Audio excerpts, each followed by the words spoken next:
Hey guys, it's Red Shadow here, and welcome to another recent gaming video. I almost forgot to do this one. This was episode 3 of Life is Strange. The episode was called Chaos Theory, and I wrapped it up like, I don't know, a week ago roughly, maybe a little more, maybe a little less.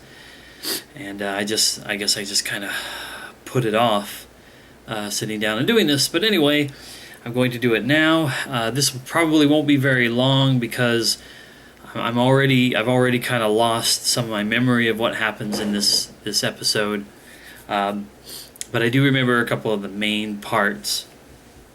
Now, what I do remember is Chloe and Max trying to discover some more information on what's going on in their school, who's involved in whatever this is all about.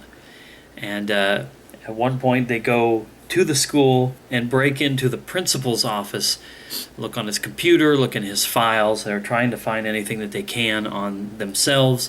Nathan Prescott, Rachel Amber, I'm sorry, the girl who's missing, and they're trying to just discover whatever they can about any of those characters. And they also they do a lot of breaking and entering in this particular episode. They also broke into the RV of a character by the name of Frank, who may have been one of the last people to see Rachel Amber before she disappeared. After they had broken into the principal's office, they then decide to go break into the school swimming pool and have a late night swim, which of course they almost get busted during. The school security people come along and but start patrolling around, and you have to hide and stuff. And I mean, the episode was good, but I would say that this was not my favorite of the 3 so far. And the way that it ends, and there's going to be spoilers for the ending of this episode, so you've now been warned. But the way that this ends is with Max discovering that she can not only rewind time to redo things and get things right, but in certain situations she can go back to a specific point in time, and she can have an effect on events from the past, because it shows her being able to, I think it was through contact with a picture, she was able to jump back to like 5 years into the past or a little more and change the events of the day when her friend Chloe's dad died in a car accident. She was able to prevent that, and Max thought that by doing that she would make things better for her friend, and maybe things would be different in general in their town and their school and everything. Well, of course, things are never as they seem in games like this, and you're treated to a finale scene of her going to visit Chloe at her house and discovering, yep, her dad is still alive, but Chloe is now confined to a wheelchair. And then it ends there. So, of course, we will have to wait 2 months or so before we get to experience, an explanation for what happened.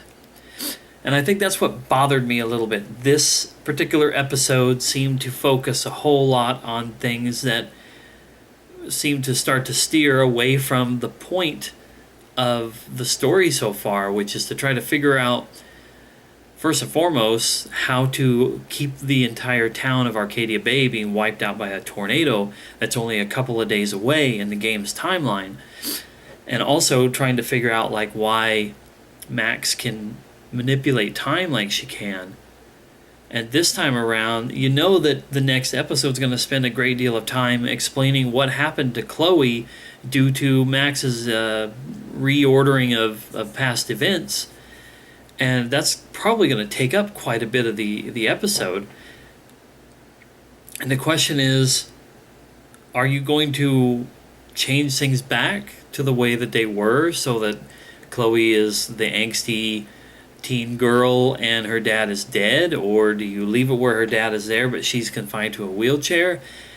I think there's going to be a lot of time spent on that, and maybe, in my opinion, too much time taking away from the story of the game that we had built up to so far. I mean, because if they find some way to resolve it in the first 5 or 10 minutes of the next episode, that's going to feel like a cop-out. So I think in a way they've painted themselves into a corner, but hey, you know what? What's great about this kind of stuff is I want to see what's going to happen, and I'm going to play it, and I'm going to give it, my scrutiny, of course, but I'm going to give it everything. I'm going to be open to whatever they do, and I'll accept it, even if I don't necessarily love it.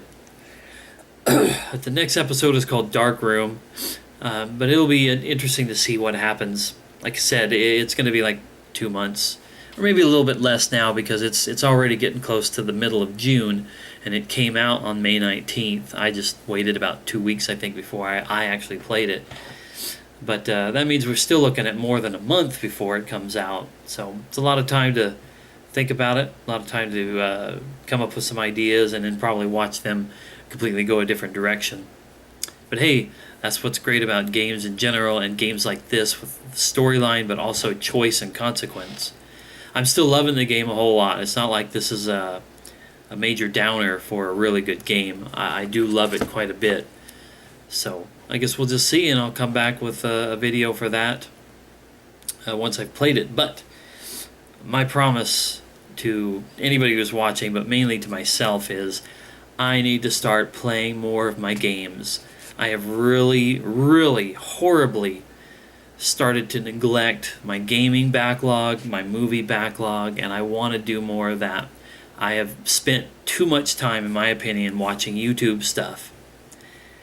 Now, that being said, I still love YouTube, and I still want to keep watching it, but I have like over 1,200 videos on my watch later list from the last 2 months, and I'm not making any headway on that, and I'm certainly not making any headway on games. I want to play more games. Fallout 4 has been announced. I won't probably ever really get to play it unless I get it for the PC, but I really want to play the Fallout games. Skyrim has been calling to me for years.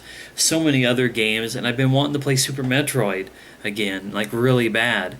And then my ass gets over on that couch every night watching YouTube until I fall asleep for hours, and it's driving me crazy. So I'm going to try to have more of these videos, because that means I will be getting more games played, and that's got to be important for me this year, next year, for however long my consoles still have life in them. So that's all I wanted to say. No big deal, whatever. Thanks for watching, man, and we'll see you guys next time.